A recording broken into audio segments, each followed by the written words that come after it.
भक्तों, कल रामनवमी का त्यौहार भारतवर्ष में मनाया जाएगा। श्री राम चैत्र रामनवमी का त्यौहार क्यों मनाया जाता है? भगवान श्री राम का जन्म हुआ था इस दिन, उसी के बारे में मैं आपको विचार साझा कर रहा हूँ। रामनवमी का त्यौहार, श्री रामनवमी का त्यौहार चैत मास की शुक्ल पक्ष की नवमी तिथि को मनाया जाता है। ऐसा माना जाता है कि त्रेता युग में भगवान विष्णु ने राम और माता लक्ष्मी ने सीता के रूप में इस धरती पर अवतार लिया था। जिस दिन राजा दशरथ यानी अयोध्या के राजा दशरथ के यहाँ कौशल्या माता की कोख से श्री राम का जन्म हुआ था, उस दिन चैत मास की शुक्ल पक्ष की नवमी तिथि थी। इसीलिए इस तिथि को राम नवमी के रूप में यानी चैत रामनवमी के रूप में मनाते हैं। राम भक्त गोस्वामी तुलसीदास जी ने अपने ग्रंथ रामचरितमानस के बालकांड में अवधी भाषा में लिखते हैं कि भगवान राम का जब जन्म हुआ था उसके बारे में बड़ी सुंदर पंक्तियाँ लिखी है गोस्वामी तुलसीदास ने कि नवमी तिथि मधुमास पुनीता, शुक्ल पक्ष अभिजित हरिप्रीता, मध्य दिवस अति शीतन घामा, पावन काल लोक विश्रामा। यानी जब भगवान का प्रकटोत्सव हुआ, भगवान श्री राम का जन्म हुआ, तो उस दिन जो है चैत माह की नवमी तिथि थी, यानी और मध्य दिवस था, यानी दोपहर का समय, यानी भगवान राम का जन्म दोपहर का समय था। न बहुत शीत थी न बहुत घाम था, यानी बहुत सुंदर मौसम था और शुक्ल पक्ष अभिजित मुहूर्त में उनका जन्म हुआ। बड़ा अच्छा लिखते हैं कि नवमी तिथि मधुमास पुनीता, शुक्ल पक्ष अभिजित हरिप्रीता, मध्य दिवस अति शीतन घामा, पावन काल लोक विश्रामा। आगे भी लिखते हैं कि भय प्रकट कृपाला, दीन दयाला, कौशल्या हितकारी, हर्षित महतारी, मुनि मनहारी, अद्भुत रूप निहारी। दोस्तों, भगवान राम अयोध्या के राजा दशरथ के सबसे बड़े पुत्र थे। उनके भाई लक्ष्मण, भरत और शत्रुघ्न थे। ऋषि विश्वामित्र के आश्रम में जा करके राम और लक्ष्मण ने यज्ञ में विघ्न डालने वाले राक्षसों का संहार किया। विश्वामित्र जी इसीलिए ले गए थे, राक्षस यज्ञ में विघ्न डालते थे, तो राम लक्ष्मण को ला के लिए गए। वहाँ जा कर के यज्ञ में जो विघ्न डालने वाले थे उनका राक्षसों का संहार किया और जनकपुरी जा कर के शिव धनुष भंग, शिव जी का धनुष भंग करके जनक पुत्री सीता जी से विवाह किया। सीता जी से विवाह के बाद राम अयोध्या लौट आए। राजा दशरथ को दासी मंथरा के बहकावे में आई, कैकेयी माता को दिया गया। तो कैकेयी को राजा दशरथ ने जो वरदान दिए थे, तो उसको जो है वरदान को पूरा करना पड़ा। यदकुल की रीति भी थी, प्राण जाए पर वचन न जाई। तो राजा दशरथ ने अपने जो है वचन को पूरा किया, जिससे भगवान राम को 14 वर्ष का वनवास भोगना पड़ा। हालांकि ये सब प्रभु की लीला ही थी, उनका जन्म ही इसीलिए हुआ था।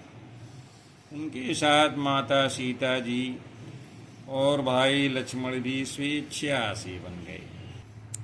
अयोध्या से बन जाते समय, यानी वनवास के समय, जब अयोध्या से भगवान राम लक्ष्मण और सीता जी गए, तो रास्ते में निषाद राज गुह मिले, जिन्होंने भगवान राम को गंगा पार कराया। इन सबको उतारने वाले भगवान राम स्वयं जो है साक्षात से मिलते हैं। उनसे गले मिलकर आगे प्रस्थान किया। शबरी के आश्रम में जा करके उसके मीठे जूठे बेर खाए थे। भगवान राम इतने प्रेम में थे, भक्तों के बड़े प्रेम में रहते हैं। तो शबरी के आश्रम में जाकर उसके मीठे बेर खाए। राम जी छुआछूत या ऊंच नीच की भावना के साथ किसी के साथ व्यवहार नहीं करते।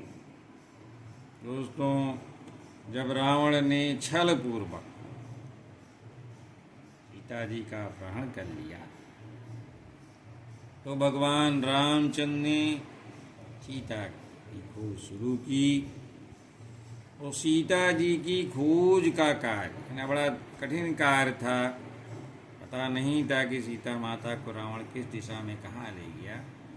और पता चलने के बाद पवन पुत्र हनुमान जी ने सीता जी माता की खोज का कार्य सुगमता पूर्वक किया, जिसका वर्णन गोस्वामी तुलसीदास जी ने अपने ग्रंथ रामचरितमानस के सुंदर कांड में किया है कि जब लग आवहु सीता ही देखी, होई है गाज मोहि हरस बिसीखी, यही कही नाही सबन कहु माथा, चले हरस ही धरि रघुनाथा। इन्हीं भगवान पवन पुत्र हनुमान जी माता सीता की खोज के लिए खुशी खुशी निकल पड़े जो है। तो चले हरस, इन्हीं भगवान राम को हृदय में धारण करके खुशी खुशी खोजने निकल पड़े। किष्किंधा के राजा सुग्रीव, अंगद और हनुमान की सहायता से भगवान राम ने अपनी सेना तैयार की, वानर सेना तैयार की और रावण को युद्ध में परास्त किया। दोस्तों, रावण को युद्ध में परास्त करना सीधे सीधे तक अधर्म पर धर्म की विजय हुई।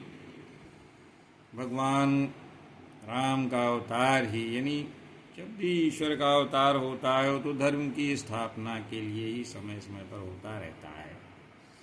अयोध्या भगवान राम जब लौटे सपरिवार, अयोध्या लौटने पर जनता ने उनका खूब स्वागत किया। लोगों ने घी के दिए जलाए, खुशियाँ मनाई। दोस्तों, भगवान राम का राम राज्य इसीलिए कहा जाता है एक लोक कल्याणकारी राज्य था, जैसा कि आज हमारे संविधान में भी है जो है लोक कल्याणकारी राज्य की स्थापना की गई है। तो उस समय प्रजा उनके राज में सब सुखी थी। तो ऐसे दीन दयाल प्रभु श्री राम का जन्मदिन यानी नवमी तिथि को राम भक्त बड़ी श्रद्धा और विश्वास से मनाते हैं। राम मर्यादा पुरुषोत्तम कहे जाते हैं, यानी कोई ऐसी मर्यादा नहीं है जिसका पालन प्रभु श्री राम ने ना किया। उनका चरित्र स्वयं एक महाकाव्य है। कितने ही कथावाचक भगवान राम के चरित्र का वर्णन करते हैं, जिसका रसपान भक्त किया करते हैं। तो ऐसे प्रभु का जन्मदिन अवधपुरी अयोध्या धाम में धूमधाम से मनाया जाता है। पूरे देश में राम भक्त मनाते हैं। और इस बार तो रामनवमी कुछ खास है, क्योंकि इस बार प्रभु श्री राम भव्य राम मंदिर अयोध्या धाम में विराजमान हो गए हैं, जो कि अपने राम भक्तों का कल्याण करेंगे। रामनवमी त्यौहार पर सभी को बहुत बहुत बधाई और शुभकामनाएं। जय श्री राम, जय बजरंगबली, जय सिया राम। धन्यवाद दोस्तों।